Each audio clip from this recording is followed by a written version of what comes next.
Hey everybody, it's Eric from the Mature Minded Gamers. My community is loving D&D. We have several campaigns running, and I'm going to bring you another quick tutorial on something that's pretty easy to do in Fantasy Grounds, but there is a certain way to do it, and if you don't do it that way, then you don't benefit from all the automation that Fantasy Grounds offers you, and that is the very basic character creator. So when you start your character, you want to have the players. I always have them do this first. Click on library. I just have them click all. That way they can see all the tabs over here that's available to them, and that makes it easier to continue doing this. Next up, you want to have them create a character. So they open the PC and they want to hit the plus button. And here is their character. I'd always at least give them a temporary name, especially if you have more than one person making a character at a time, just to keep it easier. So we're going to say test 1 to keep this straight. You can now close the character selection sheet. You're not going to need that now. And first thing you want to do is actually roll for your ability scores here. And depending on however you do it, it doesn't matter. In my particular group, we like to roll 4d6s, and then we drop the lowest one. So there I'd have a 14, and I always put them right here, keep track of where they are. And we're going to go ahead and do this. We're going to speed things up here so you guys don't have to watch me roll these dice and slowly enter them into the character creator. And here I'm going to actually assign my rolls or my ability points to the correct spot. I'm rolling a cleric, so I want to focus on my wisdom and strength, because I'm going to be a fighter version of the cleric. So here we go, assigning all these slowly. You can look at the D&D Player's Handbook to get a quick reference for pretty much any of the basic classes that you want to assign your attribute points to. All right, so the next thing we want to add is our race before we have to do anything else. So click on the races tab. If they already know what they want, they can just drag it over. We're just going to go with human race. So we're just going to drag it over here and drop it right there. And then that sets all of the basics down for us with the languages. Make sure you pay attention to the text in the channel over here. I got trait speed added, trait size added. I got a couple languages. One says choice, which means I get to choose a language of myself, and the other one's common. So you want to watch all that. You don't have to do that right now. I would go ahead and continue on. So we're going to drag our background over next. That's the order that they recommend. And since we're a cleric, we're going to do the acolyte. Drag it over. And look, we got more text over here. So now we have shelter of the faith added, insight added, religion added, and 2 of your choices of languages added. So if you go down to actions, nope, I lied, sorry. If you go down to abilities, I believe, there you go. There's your languages at the bottom. And you can see now I have a choice and 2 of your choice.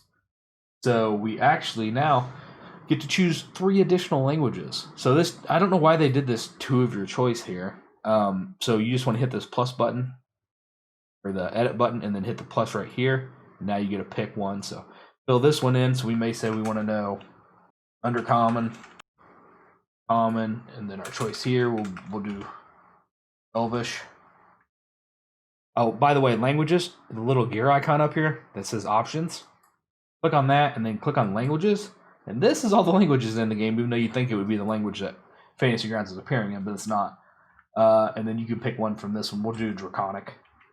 There we go.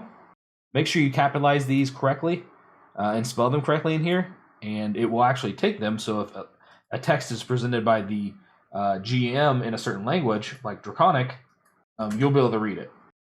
Oh, that would have worked, but there's no player actually controlling this PC right now.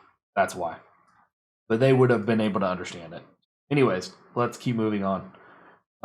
So we got that done. We got those in. You can see that shelter of faith feature. Your skills are here. So now we're ready for the last step. So you want to go back to your main character sheet here, and we're going to actually drag our cleric. So you can do it a couple different ways. You can drag it from here, drop it in, and make sure you just do it once. So this is cleric 1. When you're ready to level up, you drag it over there again, the cleric, and it will change it to cleric 2. That's how you level up your character. So make sure you just do it once, and then you should get a pop-up for selected skills. It says choose 2 skills from the list below in which your character will be proficient. You can see it also added some more things in the text over here. So we're going to do medicine and religion. Then we get another one, select a specialization. And you have to read through all these, and you can just click the little icon if you want to get more information. We're just going to do light domain. So we're going to select that. Boom. All right, so that is all the hard stuff. Now it's gonna get easier. So scroll on down through the cleric. You're gonna get down here, and you're gonna have to see how many spells you get. You get 3 cantrips, and you get 2 first level spells right here. And so if you go down to your actions tab, you're gonna have to drag over what you want. Since we did the cleric and we did the light domain, you can filter your spells by spells right here, and go to cleric, which is going to be source, light domain. Then we get level 1 spells. You can see these are the 2 that we get for the light domain. You can also pick regular cleric spells though. Don't think you're locked down.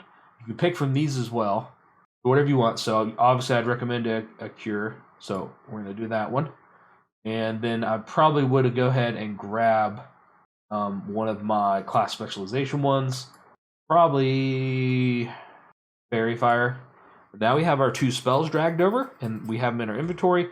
And now you need to just grab your cantrips. And what did I say we got for cantrips? I already forgot. Let's look back up here. I think we got 3. Okay, 3 cantrips. So switch this to spell level 0 in your spell slot. Switch this back to cleric. And there's your cantrips you can pick from.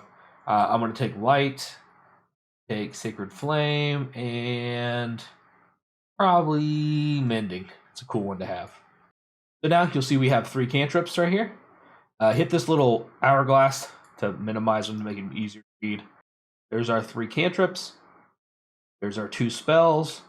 Now the only thing left is to grab our equipment. So keep scrolling down on the cleric window here, and you're going to have quick links here. You start with the following equipment in addition to the equipment granted by your background. So you can start with a mace or warhammer if proficient. So if you would have chose one of the specializations, I believe it's called, what is it called? War something? War domain? Yes. I think then you can get the warhammer, and you can get the bigger chainmail armor. But we didn't do that. But you can check by clicking on your abilities. And then right here where it says proficiencies, you can see we are good with light armor, medium armor, weapons, all simple weapons.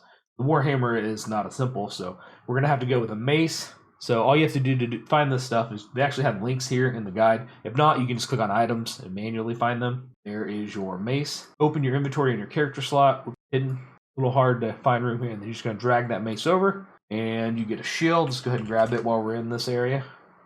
And we get armor. I'm going to go chainmail. And we get light crossbow or any simple weapon. I definitely want the crossbow. Light crossbow right there. One other thing you can do here is you want to grab the bolts, and you want to grab this 20. However, it doesn't quite set you up with 20, even though it says it there in your inventory. You have to actually go down to actions here, and on your ammo, set that to 20. Then you'll see the little dots, and when you shoot, this will fill in. All right, we got that, and I closed my character window. I didn't mean to, so go back up here. There we go.